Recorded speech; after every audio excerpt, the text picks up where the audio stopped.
Kesempatan kali ini kita masih dalam situasi lebaran. Maka saya akan mengucapkan minal aizin wal faizin, mohon maaf lahir dan batin.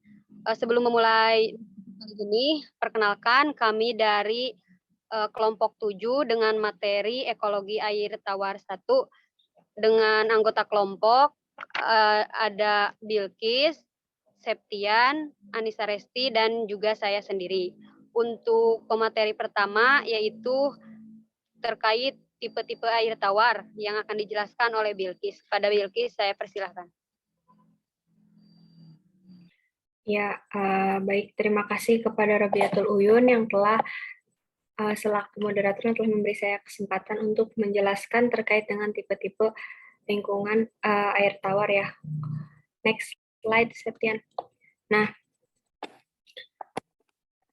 yang pertama yang akan kita bahas mengenai habitat air tawar. Nah, habitat air tawar ini menempati daerah yang relatif kecil di permukaan bumi. Mengapa demikian? Hal ini dikarenakan susunan kadar garam yang terlarut dalam air tawar itu sangat rendah atau cenderung tidak ada, sehingga hanya menempati sebagian kecil bagian di permukaan bumi. Berbeda dengan habitat lautan dan juga daratan. Nah, untuk tipe-tipe lingkungan air tawar ini dibagi menjadi dua. Yang pertama ada air tergenang atau lentik dan juga air mengalir atau liotik. Next slide.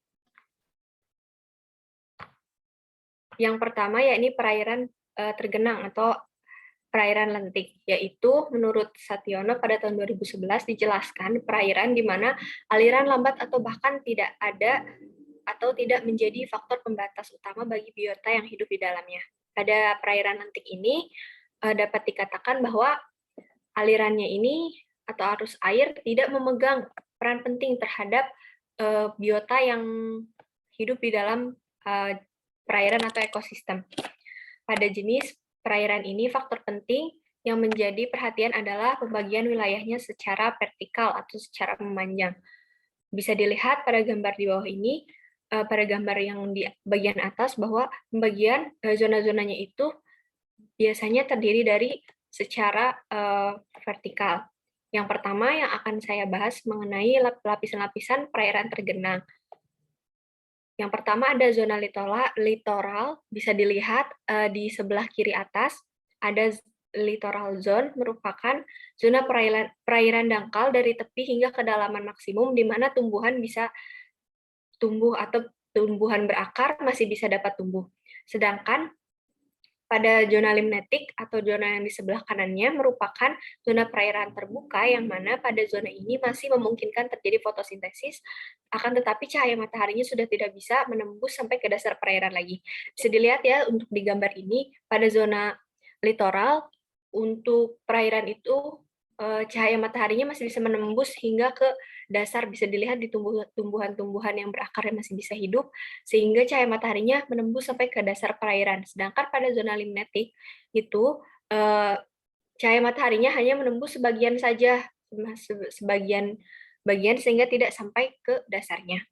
Selanjutnya, zona perairan juga pada air menggenang ini dibagi atas beberapa jenis lagi. Yang pertama yang di sebelah secara vertikal, yang di sebelah kiri, yaitu berdasarkan intensitas cahaya. Bisa dilihat ada light zone. Pada light zone ini terbagi menjadi dua, yakni yang pertama ada potik. Potik merupakan lapisan yang mendapat cukup cahaya matahari. Kedalaman zona ini belum Septian masih yang di atas. Ya, kedalaman zona ini biasanya kedalamannya bisa sampai dengan 150 meter di beberapa tempat dengan intensitas matahari yang tinggi. Nah, cahaya matahari masih bisa menembus di lapisan ini, sehingga organisme yang hidup pada lapisan ini cenderung masih sangat beragam. Sedangkan pada zona di bawahnya, yang ini ada zona apotik. Kebalikannya dari zona apotik ini kedalamannya biasanya sampai lebih dari 150 meter. Organisme yang hidupnya di zona ini biasanya merupakan makhluk yang mendapatkan makanan dari hasil sedimentasi atau dari organisme mati yang ada dan juga turun dari zona di atasnya itu zona potik. Makhluk hidup pada zona ini juga biasanya merupakan organisme atau makhluk hidup yang bisa hidup dalam kegelapan. Nah, kita beranjak ke zona selanjutnya yang di sebelah kanannya itu ada pembagian berdasarkan temperatur atau temperatur zone. Pada temperatur zone ini dibagi menjadi 3. Yang pertama ada epilimnion. Epilimnion. Epilimnion ini merupakan lapisan paling atas dari perairan. Pada lapisan ini mendapatkan sinar matahari yang cukup sehingga suhunya hangat, suhunya juga relatif konsisten, artinya tidak mudah berubah, dan massa air pada lapisan ini tercampur dengan baik karena pengaruh angin dan gelombangnya masih terasa dan masih sangat besar. Selanjutnya ada zona termoklin atau metamilion, bisa disebut juga zona metamilion. Nah, lapisan ini terdapat atau berada di bawah lapisan epilimnion. Pada lapisan ini perubahan suhunya dan panas itu secara vertikal relatif besar. Hal ini dibuktikan dengan setiap kedalaman 1 meter, maka suhunya akan turun sebesar 1 derajat Celcius. Massa air pada lapisan ini tidak tercampur dengan baik karena pengaruh gelombang dan anginnya itu tidak besar. Lalu selanjutnya di yang paling bawah itu ada lapisan hipolimnion. Lapisan ini terletak di bawah lapisan termoklin dan merupakan lapisan yang paling bawah. Lapisan ini merupakan lapisan yang sangat dingin dan paling dingin pada perairan menggenang, dicirikan dengan perbedaan suhu secara vertikal di lapisan ini yang relatif sangat kecil. Massa airnya juga bersifat stagnan dan tidak mengalami percampuran. Selain itu, pada lapisan ini biasanya memiliki karakteristik airnya itu kentalannya lebih besar dibandingkan lapis-lapisan di atasnya karena merupakan tempat sedimentasi. Nah, contoh daripada air menggenang ini bisa teman-teman lihat ya, ada danau, kolam, dan juga sebagainya. Lalu selanjutnya next slide. Ada lingkungan perairan mengalir atau lotik. Perairan mengalir merupakan ekosistem di mana air pada ekosistem ini bergerak atau adanya arus air. Lingkungan lotik ini memiliki karakteristik diantaranya aliran atau arusnya ini berpengaruh besar terhadap organisme yang tumbuh dan juga hidup di dalamnya. Aliran air dalam ekosistem lotik merupakan faktor pembatas terhadap organisme yang hidup di dalamnya. Hal ini menandakan bahwa organisme yang tidak dapat melakukan adaptasi terhadap aliran, maka ia tidak akan bertahan hidup di dalam ekosistem ini. Dalam ekosistem lotik, aliran memegang peran penting terhadap penentu jenis komposisi komponen biotik dalam ekosistem. Aliran sendiri dipengaruhi oleh beberapa faktor, diantaranya yang pertama topografi wilayah. Topografi yang semakin curam, maka aliran airnya itu akan semakin deras. Selanjutnya ada ukuran sungai atau perairan mengalir. Ukuran sungai yang relatif lebih kecil memiliki aliran yang lebih deras dibandingkan dengan sungai-sungai yang memiliki ukuran yang atau diameter yang relatif lebih besar. Selanjutnya debit air yang mengalir. Semakin tinggi debit airnya, maka alirannya juga akan semakin cepat atau semakin tinggi dibandingkan dengan yang memiliki debit air yang kecil. Nah, ketiga faktor tersebut ikut mempengaruhi jenis organisme yang hidup dalam ekosistem lotik. Misalnya, jenis organisme di pinggiran sungai akan berbeda dengan jenis organisme yang hidup di dalam atau di dasar sungai. Karakteristik lain dari perairan lotik ini adalah keberadaan air yang sangat dinamis dalam ekosistem ini. Berubah dengan cepat, salah satunya ini seiringan dengan perubahan musim. Contohnya seperti sungai-sungai yang ada di Pulau Jawa. Sungai-sungai yang ada di Pulau Jawa itu ketika musim kemarau cenderung kering atau airnya mengalami penurunan, sedangkan pada musim hujan cenderung keruh dan juga bahkan bisa mengalami banjir. Ekosistem lotik ini merupakan sistem terbuka yang mendapat kiriman bahan organik dan aliran yang terbawa oleh aliran dari hulu sungai atau daratan di sekitarnya yang dilewati oleh aliran. Misalnya, aliran air membawa daun gugur atau sampah yang jatuh ke aliran. Organisme dalam ekosistem ini juga selain mendapatkan makanan dari ekosistem itu sendiri juga mendapatkan makanan atau bahan organik dari aliran yang tadi dibawa. Jadi misalkan dari hulunya membawa bahan organik seperti guguran-guguran daun, membawa sampah, maka ekosistem ataupun organisme yang ada di sungai itu juga akan mendapatkan makanan dari aliran tersebut. Sekian yang dapat saya sampaikan, saya kembalikan ke moderator. Baik, terima kasih kepada Bilqis yang telah memaparkan materinya. Untuk selanjutnya, boleh di next, Kang. Materi terkait faktor pembatas dalam air tawar yang akan dijelaskan oleh saya sendiri. Faktor pembatas adalah suatu yang dapat menurunkan tingkat jumlah dan perkembangan suatu ekosistem. Faktor lingkungan menjadi faktor pembatas, baik itu abiotik maupun biotik. Pengertian tentang faktor lingkungan sebagai faktor pembatas kemudian dikenal sebagai hukum, faktor pembatas yang dikemukakan oleh Blackman yang menyatakan, jika semua proses kebutuhan tumbuhan tergantung pada sejumlah faktor yang berbeda-beda, maka, laju kecepatan suatu proses pada suatu waktu akan ditentukan oleh faktor, yang pembatas pada suatu saat. Adapun faktor-faktor pembatas dalam air tawar yaitu yang pertama ada suhu.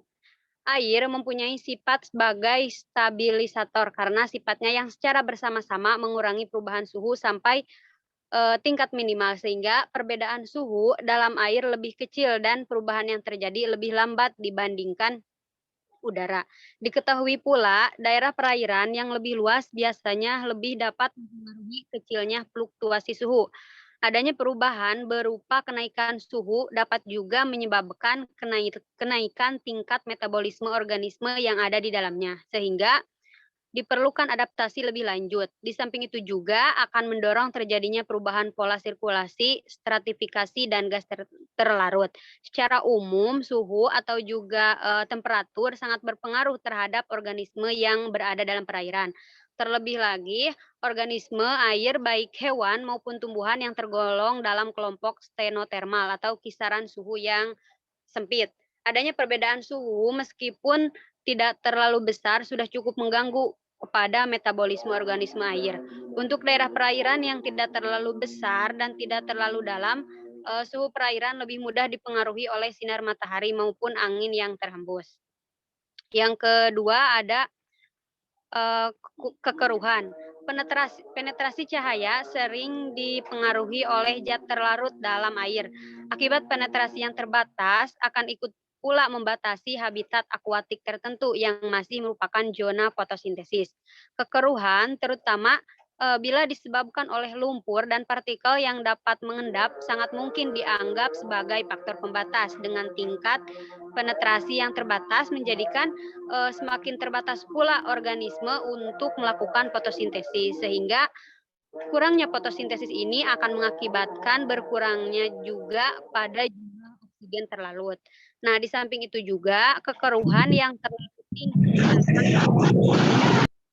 semua organisme menjadi terganggu. Sebaliknya, apabila kekeruhan tersebut diakibatkan oleh organisme, terutama yang dimaksudkan adalah plankton. Nah, maupun jenis alga tertentu. Ukuran kekeruhan merupakan indikasi produktivitas yang cukup tinggi. Lalu yang ketiga ada radiasi cahaya matahari. Cahaya matahari mempunyai dua fungsi yang saling berlawanan. Di satu pihak, radiasi cahaya matahari menguntungkan karena sebagai sumber energi bagi proses fotosintesis. Di lain pihak juga radiasi matahari merugikan karena cahaya matahari langsung akan merusak atau membunuh protoplasma. Nah, cahaya yang dimaksud di sini adalah cahaya yang dapat digunakan untuk proses fotosintesis seperti sudah diketahui pada sebelumnya bahwa daya daya tembus cahaya ke dalam air dipengaruhi oleh partikel terlarut dan yang tersuspensi. Semakin ke dalam cahaya yang menembus air, maka akan semakin berkurang intensitasnya dan berubah komposisi spektrumnya. Misalnya, spektrum cahaya merah hanya dapat menembus sampai kedalaman kira-kira 4 meter, sedangkan spektrum cahaya biru dapat menembus sampai 70 m. Dengan semakin terbatasnya cahaya matahari yang mampu menembus ke dalam air, semakin terbatas pula kemampuan tumbuhan sejalan dengan kedalaman tersebut. Berarti semakin terbatas pula kandungan oksigen terlarut. Secara otomatis, organisme yang berada di kedalaman tersebut harus menyesuaikan diri terhadap keterbatasan oksigen terlarut.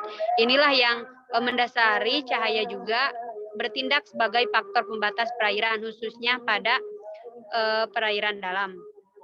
Nah, dari segi ekologi, bagi kehidupan organisme yang penting, radiasi adalah kualitas sinar atau panjang gelombang dan warna, dan intensitas cahaya atau disebut juga sebagai lama penyinaran, karena laju fotosintesa akan bervariasi sesuai dengan perbedaan panjang gelombang yang ada. Lalu yang keempat ada arus dan juga tekanan air. Arus merupakan faktor pembatas yang penting, terutama pada perairan yang arusnya cukup tinggi seperti pada sungai. Nah, keberadaan arus yang cukup tinggi akan memaksa organisme yang ada di dalamnya menggunakan gerakan-gerakan tubuh tertentu untuk dapat bertahan ataupun melawan arus tersebut dari arus sungai. Nah, keadaan inilah yang menjadikan tubuh organisme tertentu yang biasa ditemui di air berarus mempunyai karakteristik tersendiri dengan bentuk yang dikenal dengan streamline guna memudahkan bergerak dalam air dibandingkan bentuk organisme yang biasa berada di air yang tergenang. Dengan adanya gerakan-gerakan air arus tersebut, maka dapat mempengaruhi distribusi gas terlarut, garam, suhu, makanan, serta organisme dalam air. Arus tersebut dipengaruhi oleh lebar sungai, misalnya kedalaman sungainya berapa, kemiringan sungainya berapa. Nah, kecepatan arus juga dikatakan sebagai faktor pembatas karena dapat mempengaruhi kandungan yang ada di sungai seperti kuantitas lumpur yang mengendap, tanah liat, pasir, dan bahan organik yang terkandung dalam sungai. Lalu ada pH atau derajat keasaman. Nah, derajat keasaman mempunyai pengaruh yang besar terhadap tumbuh-tumbuhan dan hewan-hewan air, sehingga sering dipergunakan sebagai petunjuk untuk menyatakan baik buruknya keadaan air sebagai lingkungan hidup. Walaupun baik buruknya suatu perairan masih tergantung pada faktor-faktor lain.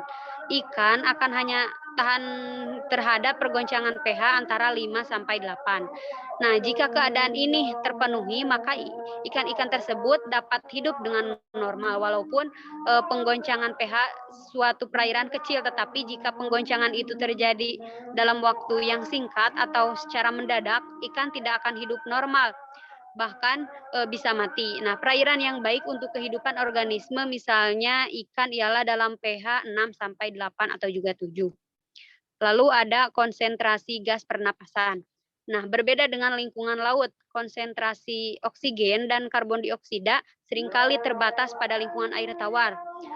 Pada zaman polusi ini, konsentrasi oksigen terlarut dan kebutuhan oksigen biologis seringkali diukur dan merupakan faktor fisik yang paling intensif dipelajari. Sebagai suatu gambaran dari kantong oksigen yang disebabkan polusi dan konsekuensinya dalam hal biota biasanya berlawanan. Ahli ekologi tentang populasi makin lama makin memperhatikan penyuburan dibandingkan dengan pengaruh yang membatasi dari karbon dioksida dalam air tawar.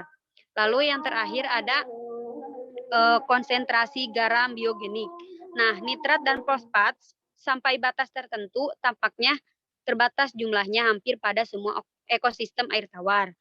Dalam air danau dan aliran air dengan kesadaran rendah, kalsium dan garam-garam lain juga tampaknya terbatas, kecuali pada beberapa mata air mineral, bahkan pada air dengan kesadaran tertinggi hanya mempunyai kadar garam atau salinitas kurang dari 0,5% dibanding dengan 30 sampai 37% dalam air laut.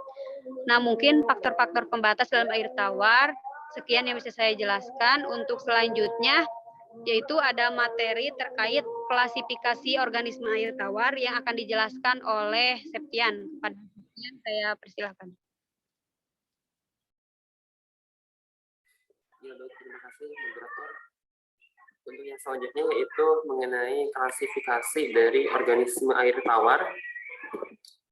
Nah, jadi untuk klasifikasi ini dibedakan menjadi dua bagian. Pertama, berdasarkan aliran energi, dan yang kedua itu berdasarkan kebiasaan hidup dari organisme itu sendiri. Yang pertama dulu berdasarkan aliran energi. Kalau berdasarkan aliran energi ini dibagi menjadi dua. Yang pertama yaitu organisme autotrof dan yang kedua adalah organisme heterotrof. Organisme autotrof itu yaitu organisme yang mampu menghasilkan makanan sendiri, atau dalam konteks ini adalah organisme yang bersifat adalah produsen. Dimana cirinya seperti di air itu adalah ada ganggang. Mereka mampu untuk menghasilkan makanan sendiri karena di dalam selnya itu terdapat yang disebut dengan zat klorofil ataupun zat hijau daun. Jadi mampu untuk berfotosintesis ketika ada cahaya matahari. Yang kedua yaitu organisme heterotrof. yaitu organisme yang tidak bisa menghasilkan makanan sendiri, sehingga organisme ini menyerap ataupun memakan dari organisme yang lain, yaitu organisme autotrof. Yang selanjutnya ada organisme fagotrof, ya.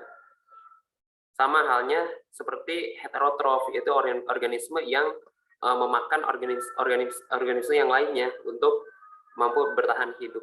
Yang selanjutnya itu ada sapotrof. Ini merupakan organisme yang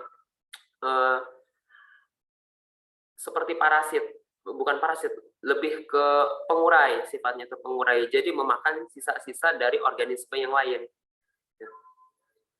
Kemudian yang selanjutnya yaitu berdasarkan kebiasaan hidup. Yang pertama diklasifikasikan menjadi plankton. Plankton dibagi lagi menjadi dua bagian, yaitu ada zooplankton dan ada fitoplankton. Kalau misalkan zooplankton itu lebih ke hewan. Kalau misalkan fito itu ke tumbuhan. Perbedaannya kalau misalkan fitoplankton itu menghasilkan makanan sendiri. Sedangkan untuk zooplankton ada sebagian yang menghasilkan makanan sendiri, tapi mereka juga bisa berubah sifatnya menjadi pengurai. Yang selanjutnya, nah ini untuk ciri-cirinya biasanya bergerak melayang-layang di permukaan air ataupun di sekitaran yang dapat tembus cahaya matahari. Biasanya kalau misalkan banyak plankton di perairan, maka akan banyak ikan ataupun organisme lainnya, predator lainnya di ekosistem tersebut, karena plankton ini menjadi makanan bagi organisme yang lain yang lebih besar. Contohnya adalah ikan. Nah, yang kedua adalah ada nekton. Kalau misalkan nekton itu hewan air yang bergerak aktif, yang berenang di dalam air, misalkan adalah ikan. Gitu. Jadi ikan menduduki posisi sebagai konsumen, plankton tadi sebagai produsen di dalam ekosistem air. Terus yang selanjutnya yaitu adalah newstone. Jadi newstone ini adalah serangga air, kalau kita bahasa sederhananya itu. Serangga air ini bisa dijadikan sebagai indikator untuk mengukur kualitas air di sebuah wilayah atau di sebuah perairan. Dimana kalau misalkan ada serangga air yang mungkin teman-teman kalau ke gunung ataupun ke sungai, ke rawa, itu suka menemukan ada serangga yang bisa berjalan di atas air. Ataupun ada serangga yang kayak kayak kecoa atau apa tuh. Nah, biasanya kalau ada organisme tersebut di sebuah perairan, berarti air di wilayah itu masih bagus kualitasnya, belum tercemar sama zat kimia yang lainnya. Tapi meskipun udah bagus, tetap nggak bisa diminum secara langsung. Perlu dimasak terlebih dahulu supaya terhindar dari mikroorganisme lainnya, karena dalam air yang sebagian air yang di luar seperti itu ataupun di perairan bebas itu ada mikroorganisme yang pada umumnya disebut sebagai organisme E. coli gitu. Dan nanti kalau misalkan diminum sakit perut biasanya. Oke, yang selanjutnya ada periphyton. Jadi lebih kepada organisme yang tumbuhan atau hewan yang melekat atau bergantung pada tumbuhan atau benda lain. Bisa kita jumpai, misalkan contohnya adalah keong.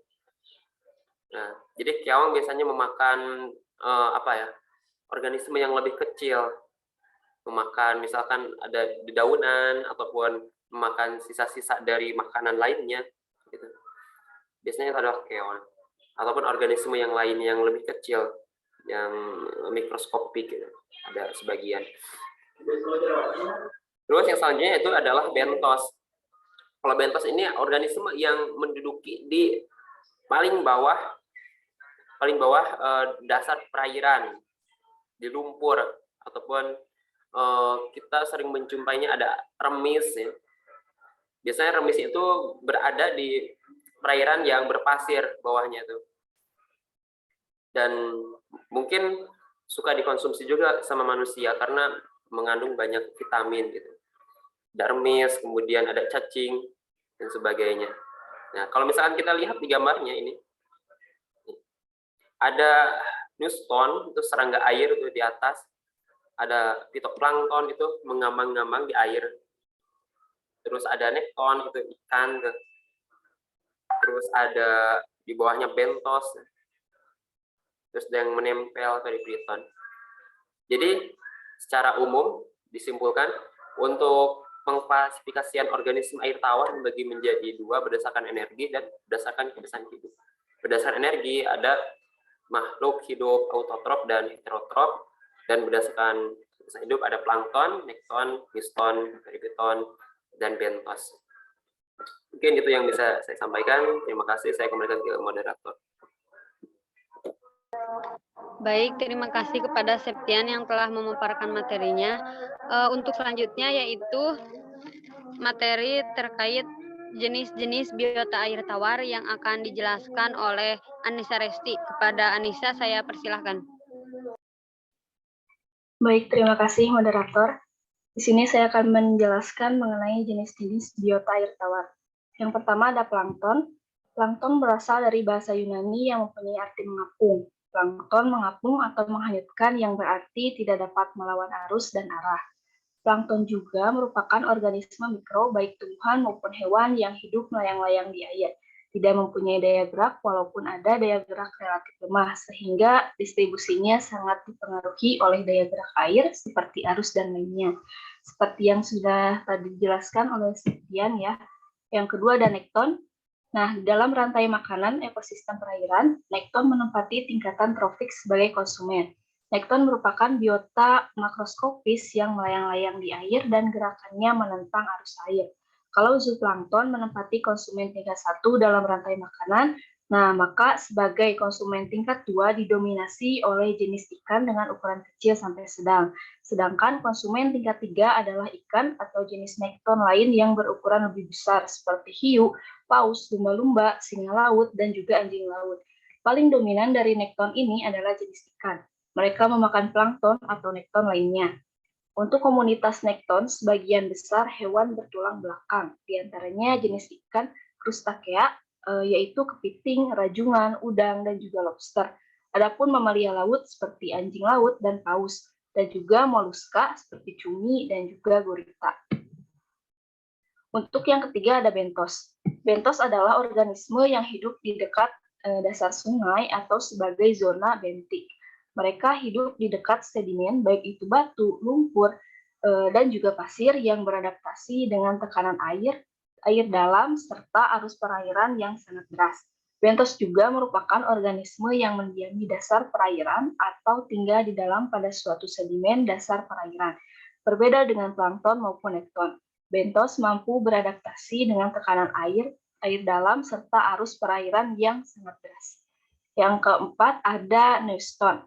Neuston adalah organisme akuatik yang mengapung di perairan.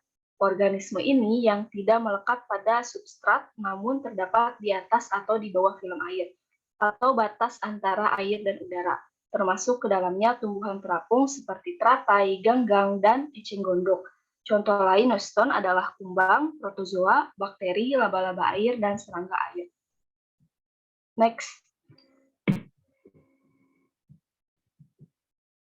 Selanjutnya ada perifiton. Perifiton merupakan organisme yang tersangkut atau melekat pada batang dan tumbuhan yang berakar, atau ada juga yang bergerak lurus ke dasar.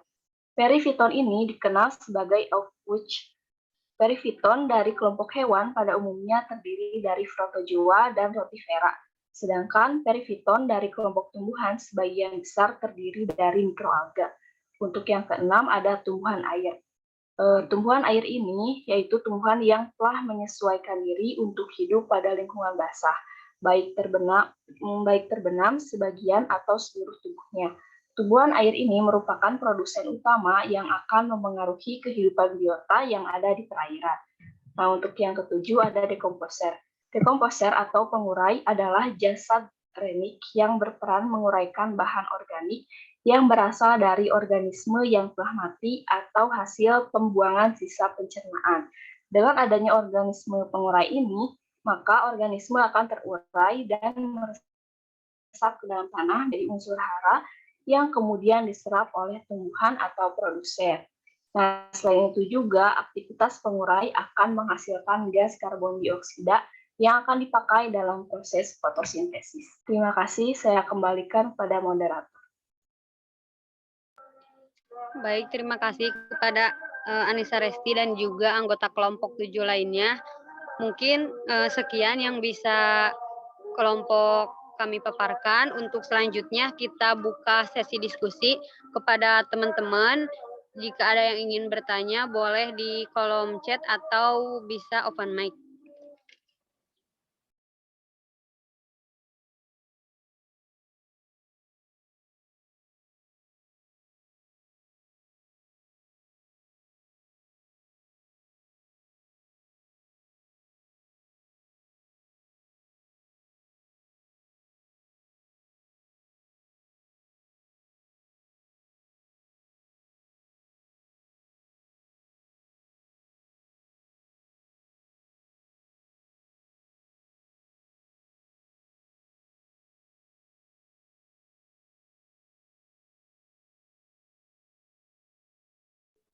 Baik, sekali lagi kepada rekan-rekan yang ingin bertanya, boleh di kolom chat atau open mic.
Bagaimana teman-teman, apakah ini tidak ada yang mau bertanya?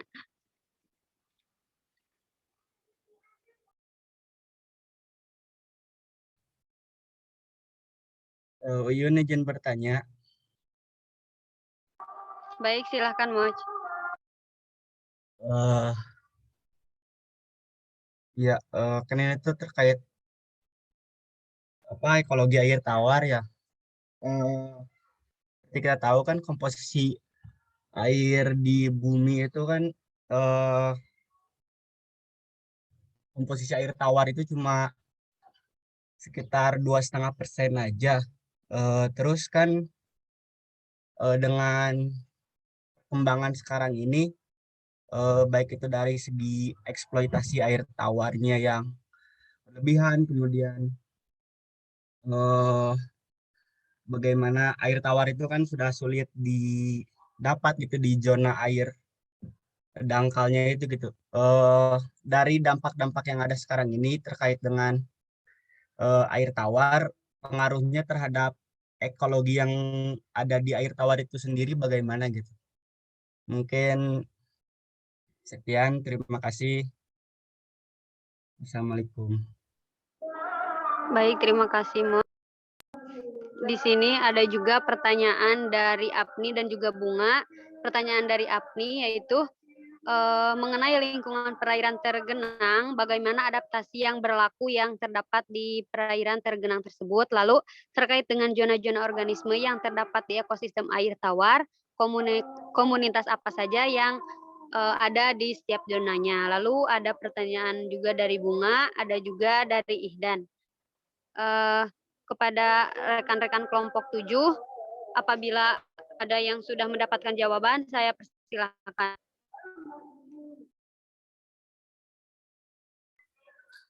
Uyun, saya izin untuk menjawab pertanyaan dari Wildan terlebih dahulu. Baik, silakan Kang Sep. Jadi tadi pertanyaannya saya ulangi, berdasarkan sekarang saat itu kan banyak yang eksploitasi sumber daya air tawar gitu ya. Terus nanti dampaknya terhadap ekologi di perairan itu bagaimana? Maksudnya di ekosistemnya bagaimana? Seperti ya bilangnya tadi ya. Iya Kang Sep. Ya, jadi dampaknya terhadap ekosistem air tawar kita bisa lihat sendiri studi kasus yang ada di Papua, di pertambangan emas. Kan sebagian airnya itu ada yang maksudnya sebagian air yang hasil olahan pencucian emas itu kan ada yang dialirkan ke sungai maupun ke wilayah-wilayah sekitarnya. Kita bisa lihat tuh di Google, bisa searching. Banyak ekosistem yang hancur, banyak binatang-binatang ataupun organisme yang mati ataupun tidak layak untuk dijadikan ekosistem oleh mereka. Nah, itu merupakan salah satu dampak ataupun salah satu efek dari eksploitasi sumber daya alam terhadap ekosistem yang ada di air tawar. Terus misalkan eksploitasi air bawah tanah ataupun groundwater yang ada di Jakarta yang menyebabkan penurunan permukaan air, penurunan itu muka air, sehingga air yang ada di laut itu seolah-olah naik ke atas, padahal itu adalah tanah yang menurun ke bawah.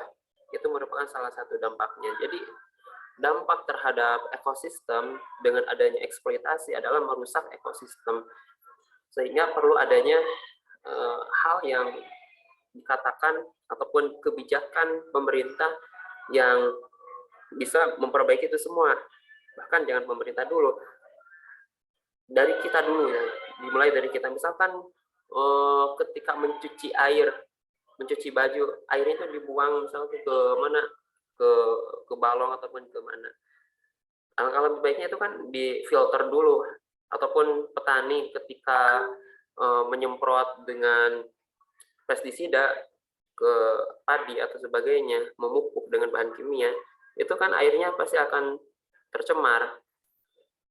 Meskipun tidak langsung mati ikannya, tetapi partikel-partikel kimia itu pasti akan menempel terhadap ikan ataupun terhadap organisme budidaya yang dipelihara oleh manusia. Nanti dimakan sama manusia, menimbulkan penyakit dalam jangka waktu yang panjang. Ya, seperti itu. Jadi merusak ekosistem dan harus dijaga, dan harus ada aksi yang nyata gitu, perlahan-lahan, sedikit-sedikit, dengan kegiatan-kegiatan yang kita lakukan sehari-hari. Seperti itu, Wildan. Barangkali dari teman-teman yang lain ada yang ingin menambahkan. Iya Kang Sep, terima kasih. Cukup jelas penjelasannya. Terima kasih. Baik, sama-sama, Wildan. Baik, terima kasih Kang Sep atas jawabannya.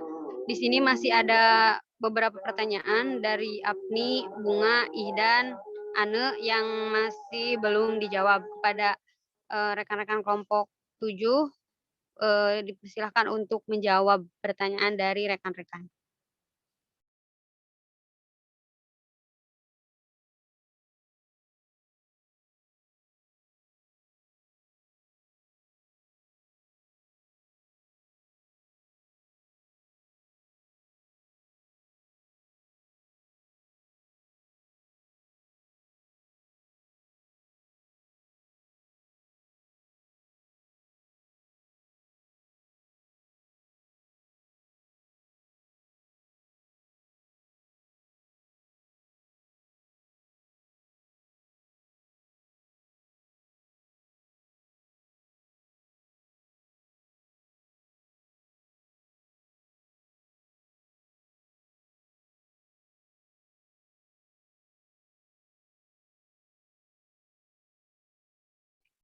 Uyun izin menjawab pertanyaan dari Afni mungkin. Baik, silahkan Bilkis. Untuk pertanyaan yang pertama dulu ya terkait dengan adaptasi yang berlaku pada perairan tergenang atau perairan air tawar mungkin ya secara umum. Untuk adaptasinya sendiri di air menggenang itu, saya pertama akan menjelaskan dulu terkait tumbuhan ya. Untuk tumbuhan itu biasanya tumbuhan yang hidup di air tawar itu adalah tumbuhan yang bersel satu ataupun berdinding sel yang kuat, seperti contohnya alga, ada alga biru, ada alga hijau. Nah, biasanya adaptasi yang dilakukannya itu air akan masuk ke dalam sel hingga dalam keadaan yang maksimum atau sampai penuh dan akan berhenti sendiri masuk ke dalam sel itu apabila sudah dalam keadaan yang maksimum gitu. Jadi itu salah satu adaptasi yang dilakukan oleh tumbuhan di air menggenang. Contohnya itu seperti tadi alga, ada alga biru, alga hijau, terus juga ada teratai. Gitu mungkin untuk tumbuhan terlebih dahulu ya. Sebentar.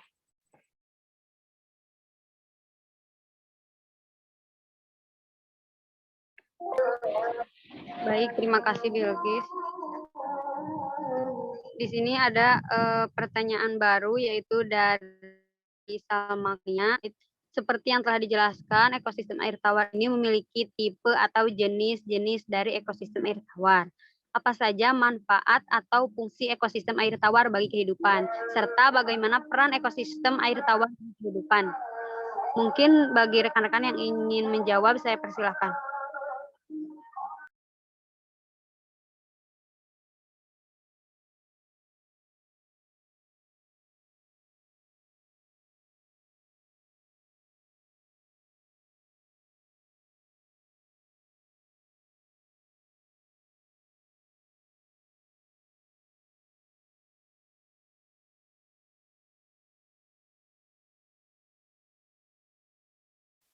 Uyun izin menambahkan kembali pertanyaan Apni tadi. Tadi kan baru tumbuhan, sekarang hewan.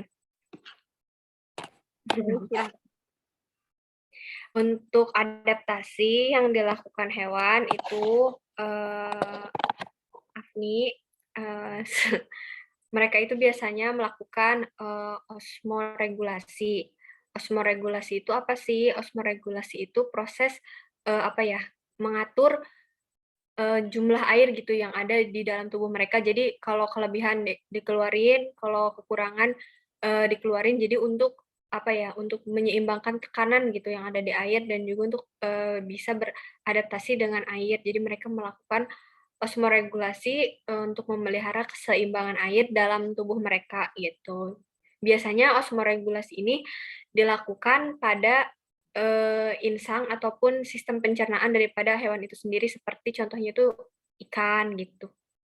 Bagaimana Apni untuk pertanyaan pertama terkait dengan adaptasi? Mungkin tadi yang pertama untuk tumbuhan itu mereka juga melakukan sama semacam osmoregulasi tapi pada tumbuhan di mana air itu memasuki sel-sel mereka hingga maksimum, tapi kalau udah maksimum itu tidak akan masuk lagi.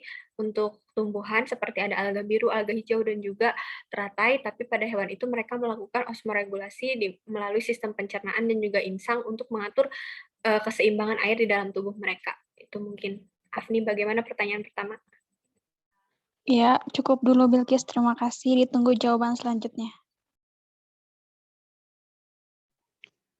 Baik, terima kasih atas kepada Bilqis untuk menjawab pertanyaan dari Apni. Lalu di sini masih ada beberapa pertanyaan dan juga ada pertanyaan tambahan dari Windy terkait perairan mengalir itu salah satu karakteristiknya dinamis dan dipengaruhi oleh musim. Misal setiap musim hujan airnya keruh dan setiap musim kemarau maka akan kering. Lalu bagaimana keadaan biotanya saat perubahan musim tersebut? Bagi rekan-rekan, apakah ada yang ingin menjawab pertanyaan dari teman-teman? Oke, boleh. Uyun, saya ingin coba menjawab. Baik, silahkan. Ya, jadi untuk kondisinya, bagaimana ketika air sedang surut ataupun air sedang besar ataupun air sedang keruh terhadap biota yang ada di perairan tersebut. Sebenarnya saya belum baca mengenai artikel ini ya, tetapi mungkin saya bisa berhipotesis berdasarkan pengalaman pribadi. Jadi gini, ketika air itu keruh di suatu perairan, maka organisme yang ada di sana akan melakukan sebuah adaptasi. Kalau keruh biasanya mereka akan ke pinggir misalkan, ataupun mereka akan cari atau berdiam diri, tidak banyak melakukan pergerakan-pergerakan. Kalau misalkan airnya itu sedikit sedang surut, maka mereka biasanya akan mencari logak-logak ataupun lubang-lubang yang terdapat air yang cukup banyak. Jadi mereka punya apa ya? Punya insting kalau misalkan akan surut air ataupun akan kemarau, pasti mereka akan mencari logak-logak ataupun lubang-lubang untuk tetap mendapatkan air untuk supaya bisa tetap hidup gitu. Seperti itu. Kalau misalkan itu adalah hewan. Kalau misalkan tumbuhan, mereka kan tidak bisa bergerak secara aktif, tapi tumbuhan itu bergerak secara pasif. Jadi kemungkinan besar kalau misalkan sungainya kering, maka tumbuhan itu pasti akan tetap berada di sana. Ada beberapa kemungkinan. Pertama, mereka akan mati kalau misalkan kekeringan itu dalam jangka waktu yang panjang. Kedua, mereka akan tetap bertahan hidup, tetapi akan ada adaptasi apa tuh, orang-orang biologi pasti akan lebih paham terhadap beberapa tumbuhan, akan melakukan perubahan-perubahan terhadap diri mereka gitu. Jadi itu, jadi kalau misalkan airnya keruh, mereka akan melakukan adaptasi. Ketika airnya surut ataupun pasang, mereka juga akan melakukan adaptasi gitu. Tetapi untuk yang lebih jelasnya, maka perlu dilakukan observasi gitu, observasi ataupun penelitian terhadap organisme yang ada di sana. Gimana tuh ketika airnya sedang surut, gimana tuh ketika airnya sedang pasang, gimana tuh ketika airnya itu sedang keruh. Maka akan mendapatkan jawaban yang lebih meyakinkan gitu, lebih pasti gitu. Nah, mungkin itu yang bisa saya jawab. Barangkali dari teman-teman ada yang ingin menambahkan. Terima kasih. Mohon maaf bila ada kesalahan. Baik, kepada rekan-rekan kelompok 7, apakah ada yang ingin menambahkan jawaban dari Septian barusan?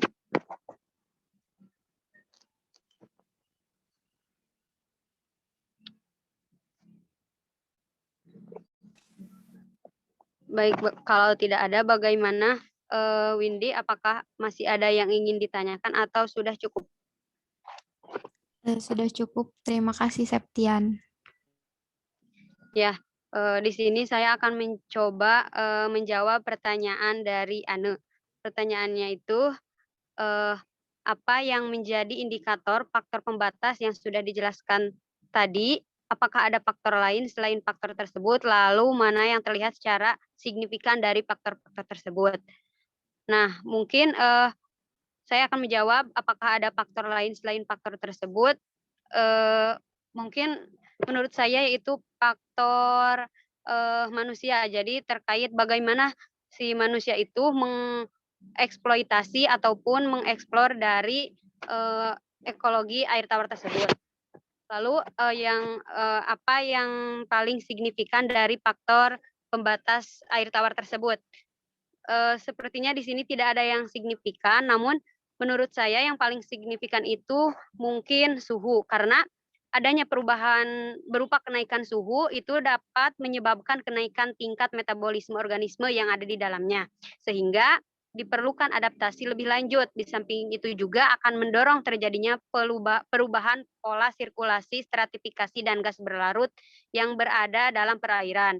Terlebih lagi, organisme air baik hewan maupun tumbuhan yang tergolong ke dalam kelompok stenotermal atau dalam kisaran tergolong suhu yang sempit, maka akan adanya perbedaan suhu meskipun tidak terlalu besar sudah cukup mengganggu untuk metabolisme organisme air.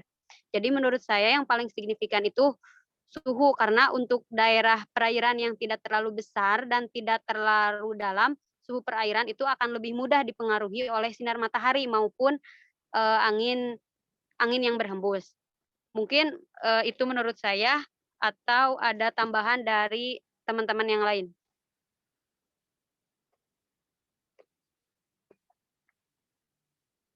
Kalau tidak ada tambahan, bagaimana, Ane? Apakah masih ada yang ingin ditanyakan? Ya, Uyun tadi yang indikatornya tuh apa? Indikator dari faktor pembatasnya. Apa udah Indikatornya dijawab atau? Ya, belum yang indikatornya. oh ya udah. Ditunggu buat jawaban selanjutnya.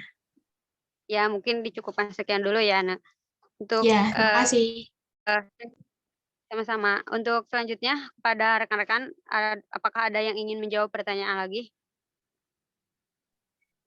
Izin menjawab pertanyaan sama Kania, moderator. Baik, silakan. Pertanyaannya, manfaat atau fungsi ekosistem air tawar bagi kehidupan dan peran ekosistem air tawar bagi kehidupan. Nah, untuk fungsi sendiri yaitu sebagai sumber plasma nutfah yang berpotensi sebagai penyumbang bahan genetik. Yang kedua, tempat berlangsungnya siklus hidup jenis flora ataupun fauna yang penting. Yang ketiga, sebagai sumber air yang dapat digunakan langsung oleh masyarakat sekitar. Contohnya sebagai rumah tangga, industri, maupun pertanian. Nah, untuk yang keempat juga ada sebagai tempat penyimpanan kelebihan air yang berasal dari air hujan, aliran permukaan, sungai-sungai, ataupun dari sumber-sumber air bawah tanah. Yang kelima, memelihara iklim mikro, di mana keberadaan ekosistem danau dapat mempengaruhi kelembaban dan tingkat curah hujan setempat. Yang keenam, sebagai sarana transportasi untuk memindahkan hasil-hasil pertanian dari tempat satu ke tempat lainnya. Yang ketujuh, sebagai penghasil energi melalui PLTA. Dan yang kedelapan, sebagai sarana rekreasi dan objek pariwisata. Nah, mengenai peran ekosistem air tawar sendiri, yaitu sebagai sumber air yang paling praktis dan murah untuk kepentingan domestik dan juga industri. Terima kasih. Saya kembalikan kepada moderator.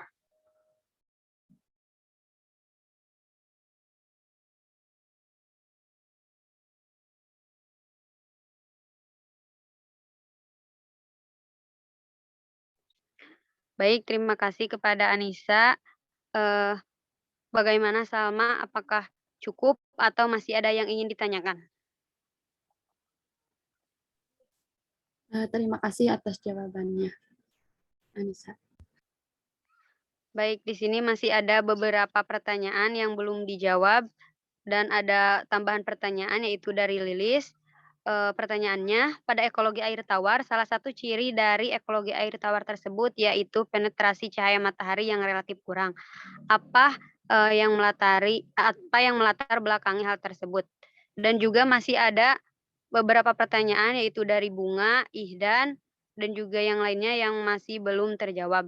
Pada rekan-rekan kelompok 7 untuk mempersiapkan jawabannya. Moderator izin melengkapi jawaban yang dari Agni tadi. Baik, silakan. Jadi untuk tadi Agni menanyakan terkait dengan komunitas yang hidup di setiap zona ya. Yang pertama, saya akan menjawab yakni di zona litoral terlebih dahulu terdapat beberapa komunitas. Yang pertama ada fitoplankton, ada nekton, dan juga komunitas zooplankton. Selain itu juga ada komunitas hewan amfibi seperti kura-kura, ular, dan juga katak. Selanjutnya pada zona limnetik. Pada zona limnetik ini terdapat beberapa komunitas, yakni diantaranya juga hampir sama, yakni ada komunitas plankton, nekton, dan juga kadang-kadang ada komunitas newston. Selanjutnya, pada zona propundal terdapat beberapa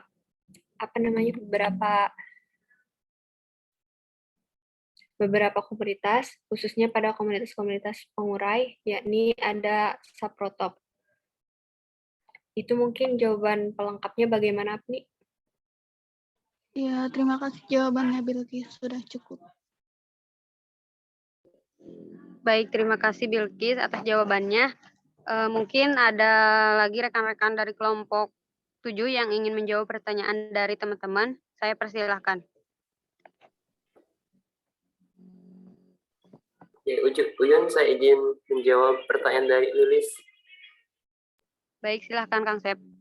Ya, jadi ya hal yang mempengaruhi terhadap penetrasi cahaya matahari adalah tingkat kekeruhan dari air itu sendiri. Jadi ketika air itu keruh, maka cahaya matahari itu tidak akan mampu untuk menembus ke bagian yang lebih dalam dari perairan. Seperti itu.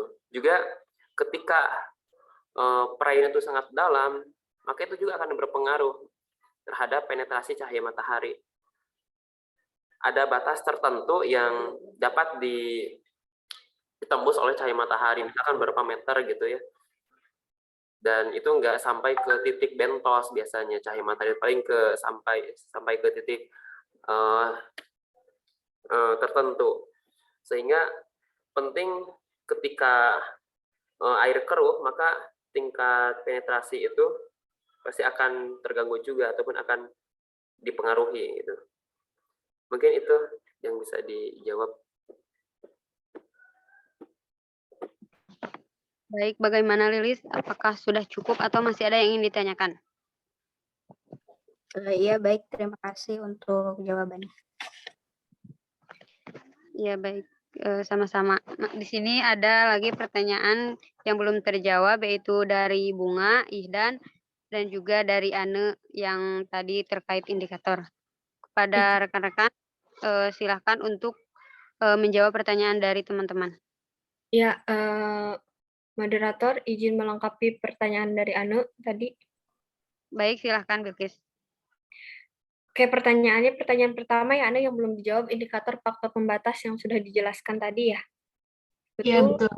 Untuk indikatornya sendiri yang menjadi latar belakang daripada adanya faktor-faktor pembatas itu adalah indikator lingkungan ya. Secara umum, lingkungan daripada ekosistem itu sendiri, di mana lingkungannya itu meliputi lingkungan biotik maupun abiotik, gitu mungkin jawabannya. Jadi indikator yang menentukannya itu adalah lingkungannya. Bagaimana Anda jawabannya? Ya, baik. Terima kasih. Sudah cukup jelas dari semua pertanyaannya.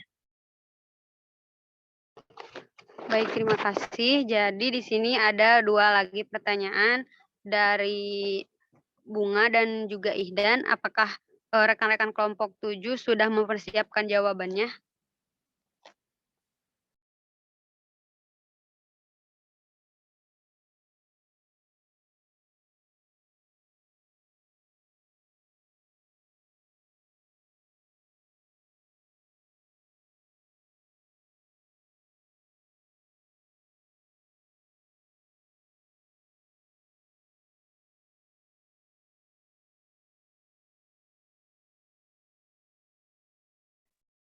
Mencoba menjawab pertanyaan dari Ihdan, moderator. Baik, silakan Bilqis. Saya di sini akan mencoba menjawab pertanyaan dari Ihdan. Pertanyaan pertama kan tadi di kelompok Anda memaparkan bahwa konsentrasi oksigen dan karbon dioksida seringkali terbatas pada air tawar. Itu mengapa dan apakah bedanya konsentrasi oksigen dan karbon dioksida pada air laut? Sebenarnya secara umum relatif hampir sama ya pada kadar oksigen di perairan itu secara umum gitu. Namun hal ini yang menjadi faktor kenapa terbatas itu karena kedalamannya gitu. Jadi semakin dalam, semakin diam perairannya, maka kadar oksigennya akan semakin rendah karena tidak terjadinya adanya pergerakan ataupun tidak terjadinya arus ataupun sirkulasi gitu pada kadar oksigen. Nah, untuk perbedaannya itu mungkin yang terlihat signifikan ini adalah pada perairan menggenang dan juga perairan mengalir. Pada perairan mengalir itu jumlah oksigennya cenderung lebih lebih sering berganti atau lebih banyak gitu aja, karena terjadi pergerakan, terjadi aliran, adanya arus aliran sehingga menyebabkan kadar oksigennya lebih besar gitu. Sedangkan untuk pada daerah perairan itu semakin dalam, semakin dalam kedalamannya, maka kadar oksigennya juga akan semakin sedikit. Hal ini juga dibuktikan dengan entah itu di laut ataupun di perairan tawar, ketika kita akan menyelam ke suatu perairan, maka kita membutuhkan tabung oksigen untuk membantu kita bernafas di dalam air gitu. Itu mungkin jawaban pertanyaan yang pertama. Lalu yang kedua, kan tadi disebutkan ada beberapa biota air tawar, terus jika di suatu tempat tidak ada salah satu biota tersebut, apakah bisa dikatakan ekosistem tersebut stabil? Tidak bisa dikatakan ekosistem itu stabil, karena setiap organisme ataupun biota yang hidup itu memiliki perannya masing-masing. Contoh misalkan sebagai seorang produsen. Jika produsennya tidak ada, maka konsumen tingkat 1, konsumen tingkat 2 maupun pengurainya itu tidak akan bisa makan gitu. Jadi tidak ada kegiatan atau aktivitas saling makan-memakan gitu. Begitupun sebaliknya, jika tidak ada konsumennya, maka jumlah makanan ataupun hal yang dihasilkan oleh produsen itu akan banyak, sehingga tidak ada yang memakan, jumlahnya banyak, juga sama, tidak akan seimbang. Jadi ketersediaan dari setiap organisme di sebuah ekosistem itu sangat berpengaruh dan juga terhadap ekosistem itu. Jadi kestabilan ekosistem itu apabila ketiga ataupun semua rantai makanan itu terpenuhi dalam sebuah ekosistem. Itu mungkin jawabannya. Apabila ada yang ingin menambahkan. Baik, bagaimana Ihdan? Apa sudah cukup atau masih ada yang ingin ditanyakan? Siap, sudah cukup. Terima kasih Bilkis atas jawabannya. Baik, di sini ada satu pertanyaan lagi dari Bunga. Pertanyaannya, apakah ada ciri pembeda dari makhluk hidup yang ada di perairan lentik dan perairan lotik? Lalu, apabila kedua perairan tersebut berdekatan, apakah bisa menghasilkan ekoton atau zona transisi ekosistem? Bagi rekan-rekan kelompok 7, apakah jawabannya udah tersedia atau masih mau mencari terlebih dahulu? Oke, saya coba untuk menjawab, Uyun. Baik, silakan Kang Pep. Ya, jadi kalau untuk sistem lentik itu kan sistem perairan yang maksudnya enggak ada arusnya atau yang menggenang. Sedangkan untuk sistem lotik itu adalah yang memiliki arus ataupun perairan yang memiliki arus yang cukup kuat gitu. Jadi untuk ekosistemnya pasti ada yang berbeda. Misalkan untuk ekosistem sungai, misalkan yang ada arusnya, itu pasti ikannya ataupun organisme tumbuhannya itu akan berbeda dengan yang menggenang. Yang misalkan contohnya yang menggenang itu teratai bisa tumbuh tuh. Sedangkan yang memiliki arus itu kemungkinan nggak bisa tumbuh. Kenapa? Karena akan terbawa oleh arus. Meskipun itu adalah air yang berpotensi untuk bisa tumbuh teratai. Tapi karena ada arus maka akan terbawa oleh arus gitu. Terus juga untuk ikannya, biasanya ikan-ikan yang ada di perairan yang cukup deras itu memiliki adaptasi dalam bentuk tubuhnya yang ramping, yang bisa memotong arus gitu. Misalkan ikan apa ya? Ikan gabus misalkan, ataupun ikan apa yang agak panjang-panjang itu, dan sebagai yang ramping-ramping itu yang ada di ekosistem air yang deras. Sedangkan ekosistem yang ada di air yang cukup tenang, mereka misalkan danau ataupun rawa, itu akan lebih kaya akan ekosistem.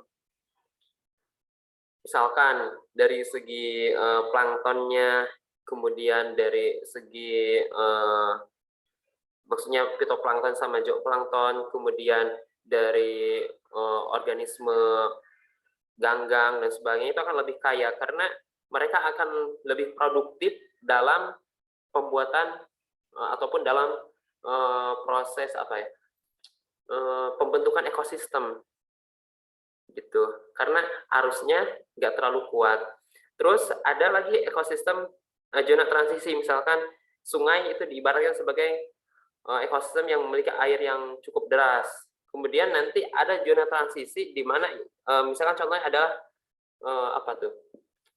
di muara, itu kan zona transisi di mana air itu akan mengalir ke laut. Di zona itu air itu enggak terlalu deras gitu, di muara itu.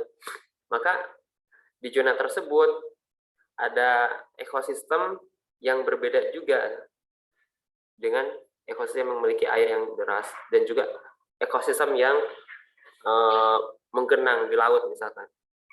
Padahal laut itu enggak menggenang kan, memiliki arus. Misalkan ambil contohnya aja seperti itu di muara. Di hewan-hewan atau organisme di muara itu akan memiliki identitas ataupun ciri khas yang unik ya. Misalkan akibat adanya pertemuan air laut sama air tawar menjadikan itu payau sehingga hanya beberapa organisme yang dapat hidup di sana dengan pH air yang tidak stabil, terus juga dengan kadar garam yang cukup tinggi, maka organisme juga akan berbeda. Tidak semua organisme yang ada di air tawar bisa masuk di muara, dan tidak semua organisme yang ada di air asin bisa masuk di muara, seperti itu. Jadi ada perbedaan dari setiap zonanya masing-masing. Mungkin itu yang bisa dijawab, dan kalau dari teman-teman ada yang ingin menambahkan. Baik, terima kasih Septian. Bagaimana Bunga, apakah sudah cukup atau masih ada yang ingin ditanyakan? Baik, terima kasih Septian atas jawabannya, sudah cukup. Baik, mungkin semua pertanyaan sudah terjawab dan waktunya pun sudah menunjukkan pukul 11 lebih. Saya perwakilan dari kelompok 7, mohon maaf apabila terdapat banyak kesalahan, baik kesalahan secara teknis maupun non teknis. Semoga dengan adanya presentasi kali ini mengandung beberapa manfaat khususnya bagi saya, umumnya bagi kalian semua.